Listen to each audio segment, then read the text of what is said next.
Hey, do you like this sheep farm build? Stick to the end to figure out a way that you could get your hands on it. Last week I designed a guardian farm decoration for the WaveTech server. However, there was a few notable issues with my design. Namely, this farm is wicked fast, but the fact that I made the decoration taller and trimmed the outside actually lowered the rates. And this can't happen. First of all, for server pride, and secondly, come on man, I use Prismarine a lot in my builds. This has got to be as fast as it can, alright? So I think it's high time we revisit this farm's decoration. We spent 3 hours on this Elder Guardian themed build last week. Let's see if we can give it a complete overhaul and make it more appealing in, let's say, 4 hours. I think that the result turned out to be stellar, but let's not get ahead of ourselves and get into designing this absolutely massive build. First thing we had to do is factory reset the world. Don't worry, this was a copy of the old build, keeping it as a backup in case I ever need it. After I removed the previous decoration and patched the floor, I re-added the farm and prepared it for decoration. This time I decided to want to lean into my old habits a bit more and build a toned down pseudo-gothic fantasy vibe. Holy smokes, that was a mouthful. As always, I like to create the structure of a build prior to texturing it. Not sure why, but I decided to start with the corner of this build, choosing andesite and prismarine bricks to be my placeholder blocks as I styled the walls and roof. Lately, I've been really enjoying mansard style roofs, and I chose that style for a majority of this build. I moved on from the corner to the walls on either side, bringing them outwards to add a little depth to the build. I'm not sure why, but when I think of water I think of the word round, so because of that flawless logic, I added these circular designs to the base of the wall. As the wall progressed towards the center, I brought it out a little bit more. In combination with the added depth, I started to make some windows. I wanted to work a little outside of my comfort zone, so I made these odd diamond-shaped windows with prismarine walls as supports. In classic Mr. Maximate style, they are completely opaque, so there's really not much to see here. Once I finished the windows, I measured out the farm and copy and pasted what we had to all 4 corners. I then started to work on the centerpiece of the build. To start us off, I made this large pillar, complete with lightly decorated base and decent shaped cap. I wanted the roof to be steep and have a kind of classical style, so it would have a nice ornate pediment underneath it. I kept with prismarine bricks for the slope of the roof with stone brick trim. Note that the roof doesn't extend above the farm. Trying to keep those rates up. So back to the pediment though, I worked through a few designs for this. I ultimately decided a ribbed-like texture that bends inwards would be interesting. I borrowed that idea from my iron farm decoration that I've been working on. Feel free to check out that video after you finish this one, and I think the result turned out pretty swell. After I liked what I had, I flipped it horizontally to get a better feel of how this build was shaping up as a whole. I then added a wall, door, and a small statue of an Elder Guardian to the middle. He's very simple, but I liked how he was a subtle throwback to what we made last week. After I was fairly satisfied with the front, I started to work on a trim for the roof. I went with deep slate and anvils, an interesting combination that I'm quite fond of. But I also did something I've never done before. To add a little bit more texture, I used candles on top of the wall to make it slightly more pointy. I've never done that before, but I am very much going to do it again because I think it adds a lot of character to an otherwise flat roofline. After the roofline, I worked on the front of the entrance, making a neat little staircase that extended down to the perimeter floor. Once I was content with what I had established, I copy and pasted the entrance to all 4 sides of the building, making it perfectly symmetrical.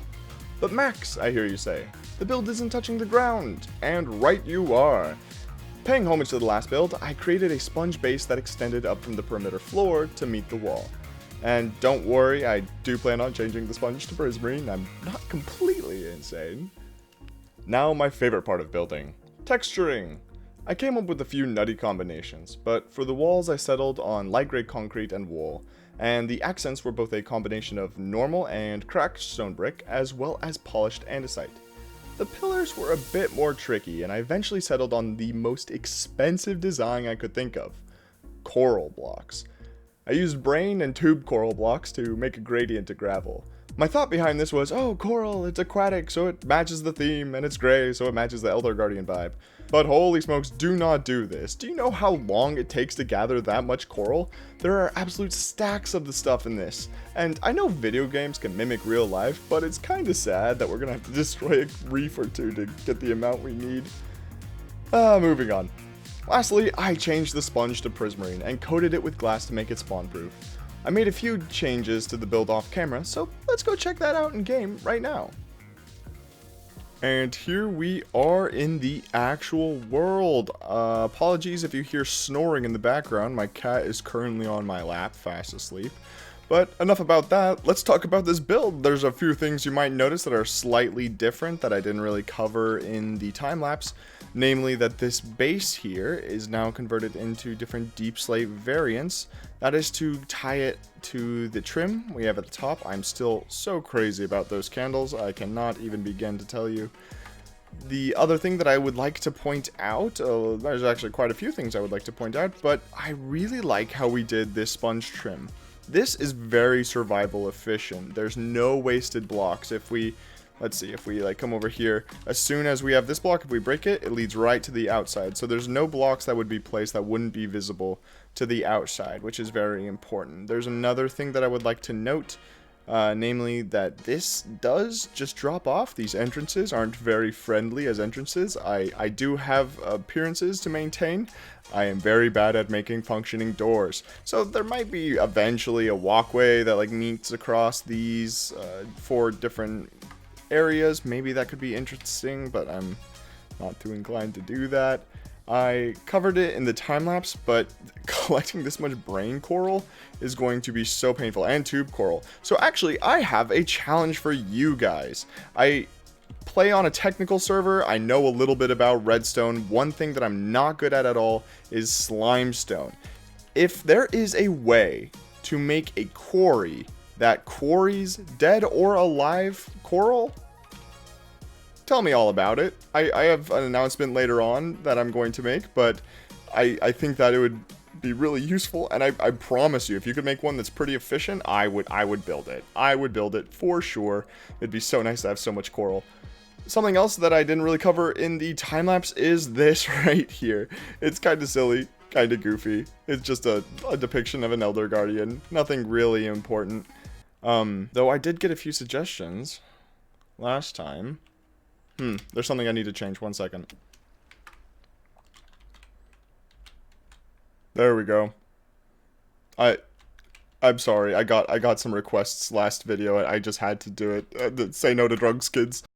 Another thing that could be of note is that there is oxidized copper in this roof. Not sure how much, but it will be a pain to also collect that. I did keep it to a minimal. Slabs are easier. What's also nice is it's all oxidized, which is fantastic because that means we don't have to bother about waxing it.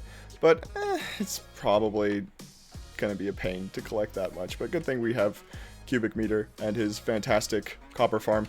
One last thing that I would like to note before wrapping this up is, see these? These are just andesite walls, right? Very plain, very boring.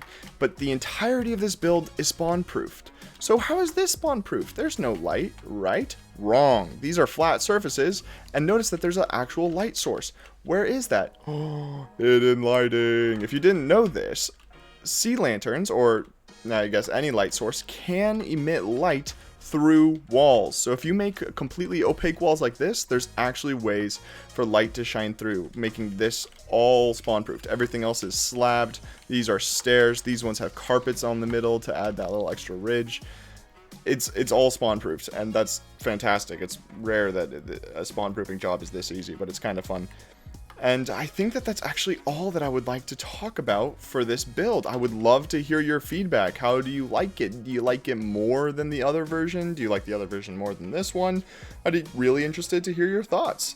And I think that with that, I vote, You know, I was going to build this on the SMP for this video, but I'm actually not going to do that. We're going to jump straight into the questions this video, but in the questions, I'm going to make a little announcement concerning this build in particular, as well as a few other things that you might really enjoy. And then after the questions, I have another announcement that's really cool, and I'm beyond excited to share with you.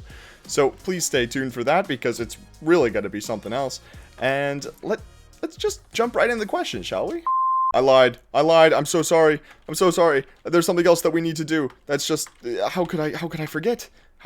We need to see what this build looks like with shaders. I forgot to do it with the last build, but I can't forget to do it with this build. All right, so here's before shaders, Ooh, and here's after shaders. I wasn't expecting to like this as much as I did. There's a few things that are like a little bit bad about this build. This wall right here is indented too far underneath this pediment. And is this really a pediment because it's got an arch? Never mind, I'll ask my architecture professor later.